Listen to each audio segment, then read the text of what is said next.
السلام عليكم ورحمة الله وبركاته حبايبي، أهلا وسهلا بكم، إن شاء الله تكونوا بألف خير ونعمة. منورين العرض بتاعنا حبايب قلبي. نبدأ بالصلاة والسلام على رسول الله عليه أفضل الصلاة والسلام، ودعواتنا ثم دعواتنا لإخواننا في غزة، فلسطين، سوريا، العراق، السودان، كل البلدان المضطهدة واللي فيها حروب. اللهم انصرهم ولا تنصر عليهم، اللهم اشف جرحاهم وارحم شهدائهم، اللهم آمين يا رب العالمين. اهلا وسهلا بكل اخواننا واخواتنا اللي انضموا معنا جدد في القنوات متاعنا. نورتونا واسعدتونا بوجودكم، وان شاء الله نكونوا عند حسن ظنكم دايما. واذا عجبكم محتوانا ما تنسوناش باشتراك وسبسكرايب باش يجيكم كل جديد منا. اهلا وسهلا جميعا حبيب قلبي، نورتونا في عرض جديد اللي هو متاخر كتير كتير كتير على موعده، ولكن للضروره احكام، وكما يقول الفرنسي mieux tard que jamais. أهلا وسهلا بالجميع حبايبي. كما شاهدتم حبايبي، رجعنا للكلام على سوريا الحبيبة، سوريا الحضارة، سوريا التاريخ العريق، سوريا اللي بينها وبين تونس قصة جميلة جدا وحب من القلب وتاريخ طويل طويل برشا. وبهالمناسبة هذه كانوا ضيوفنا الكرام على منصتنا، نشكرهم من هذا المنبر لقبول دعوتنا، السيد الإعلامي عادل القطف والأخ الكريم السيد أحمد العلي اللي هو معتقل سابق في سجون بشار الأسد. دونك اليوم مش نحكيه على بعض المعلومات في تاريخ هذا البلد الجميل، البلد العريق واللي هو غني عن التعريف. كل العالم العربي يعرفوا، أكيد العالم الغربي كذلك.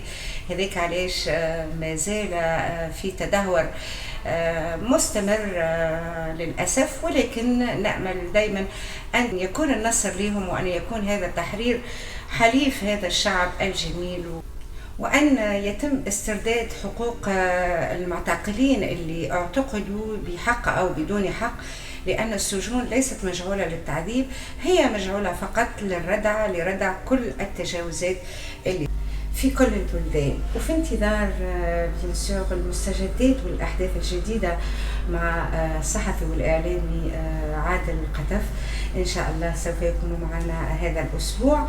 والمأساة، مأساة الذل والإهانة التي تعرض إليها المعتقل السابق السيد أحمد العلي. وفي انتظار هذا اللقاء حبيت نعطيكم بعض المعلومات لتاريخ هذا البلد الجميل وحضارتها من العصر الحجري القديم في سوريا. يعود أقرب دليل على وجود البشر في سوريا من حوالي 700 عام، عندما تم العثور على أول أدوات الحجر الخام، حيث يعتقد تواجد الإنسان البدائي في مواقع الكهف الديرديرية بالقرب من حلب بسبب اكتشاف العظام في هذه الكهوف. كما وقد حلت الهجرات الكبرى من الإنسان المعاصر محل الإنسان البدائي قبل 100 سنة في منطقة المشرق، بالإضافة إلى التغييرات المناخية منذ 15,000 سنة دفعت الإنسان إلى الشرق الأدنى إلى التبني استراتيجيات توطين وغذاء جديد. تعتبر أقدم المستوطنات التي اكتشفت هي مدينة إبلا التي وجدت في المنطقة حوالي 3000 سنة قبل الميلاد. وخلال العصور القديمة احتلت سوريا من قبل العديد من الإمبراطوريات، بما في ذلك المصريين، الحوثيون، السومريين، الميتانيين، والأشاريين، والبابليين، والكنعانيين، والفينيقيين، والأراميين، والآموريين، والفرس، والإغريق، والرومان. وعندما سقطت الإمبراطورية الرومانية أصبحت سوريا جزءا من الإمبراطورية البيزنطية. وفي عام 637 ميلادي استطاعت الجيوش الإسلامية هزيمة الإمبراطورية البيزنطية والسيطرة على سوريا، وبالتالي انتشر الدين الإسلامي بسرعة في جميع أنحاء البلاد، وأصبحت دمشق عاصمة للعالم الإسلامي. ولكن تم استبدالها ببغداد في العراق حوالي 750 ميلادي. وعلى مدى القرون اللاحقة أصبحت المنطقة غير مستقرة، وحكمتها مجموعة عديدة من ضمنها الإمبراطورية العثمانية. دخلت الإمبراطورية العثمانية في الحرب العالمية الأولى عام 1914، وأصبحت سوريا قاعدة عسكرية. وبحلول عام 1918 استطاع السيد أدموند غزو فلسطين والسيطرة على القدس والاستيلاء على سوريا. وعند انتهاء الحرب أقام الليمبي إدارة عسكرية غربية في دمشق والمناطق الداخلية، واستولى الفرنسيون على سوريا. وفي عام 1920 قرر مؤتمر سان ريمو أن سوريا يجب أن تكون تحت قيادة فرنسا، وسرعان ما عقب هذا القرار الاحتلال الفرنسي لسوريا في عام 1920. وفي عام 1922 وافقت الأمم المتحدة على نصوص الانتداب الفرنسي لسوريا. وفي عام 1946 احتلت القوات الفرنسية والبريطانية سوريا، وفي لحظة الغزو أعلن الفرنسيون استقلال السوري اللبناني، وتمت الموافقة عليه من قبل الحكومة البريطانية. وأسفرت الانتخابات التي أجريت في عام 1943 عن نصر وطني سوري، وأصبح شكري قتيبي رئيسا للجمهورية. تأسست الحضارات في سوريا على أيدي هذه الشعوب، فأسس الكنعانيون مدن وممالك مثل مملكة عبلاء إبلا، ومملكة يمحاذ في حلب، ومملكة أغاريت قرب اللاذقية. كما قام الفينيقيون مراكز تجارية ومستعمرات على ساحل البحر الأبيض المتوسط، وبلغوا حتى قرطاج في تونس سنة 814، وقاموا بتصدير الخشب والأرز والمنسوجات والزجاج والتوابل والعطور، وكان لحضاراتهم تأثير في بلاد فارس، وأسهموا في بناء القوى البحرية الفارسية.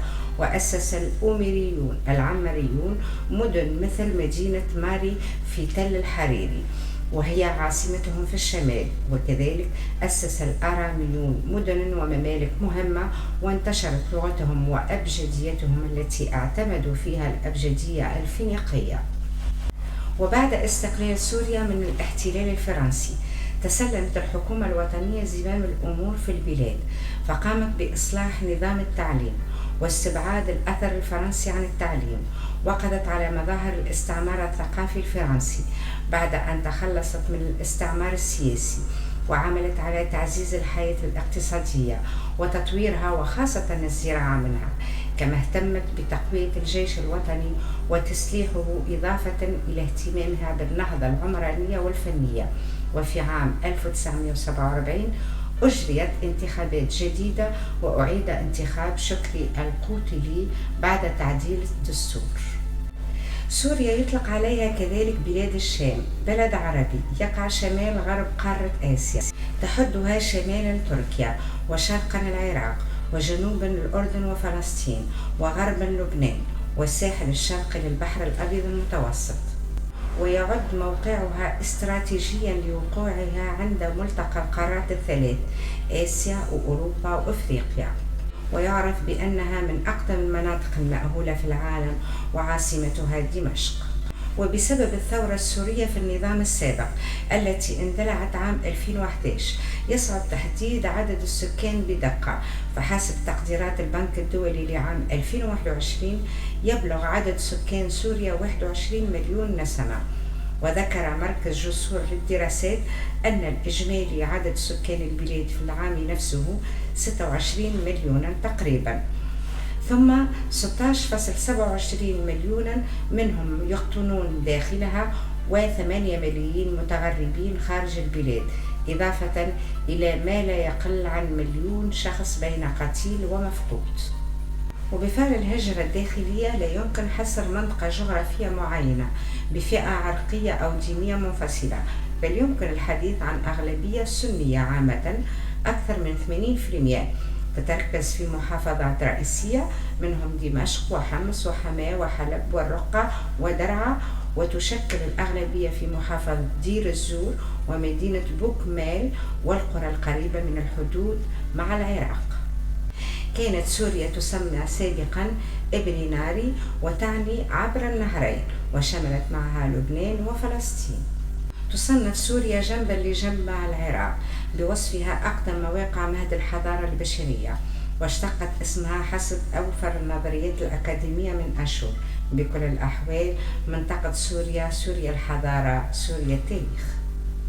بعض المعلومات حبايبي على سوريا الحبيبة. إذا عجبكم الفيديو ما تنسوناش بعض المعلومات اللي ما سمعتوهاش في الفيديو تنجموا تكتبوها لنا عبر التعليقات. مع سلطانة هيام في كل مكان، نلتقي لنلتقي. خلوا السعادة عادة والتفاؤل أسلوب لحياتكم. والسلام عليكم ورحمة الله وبركاته، في رعاية الله.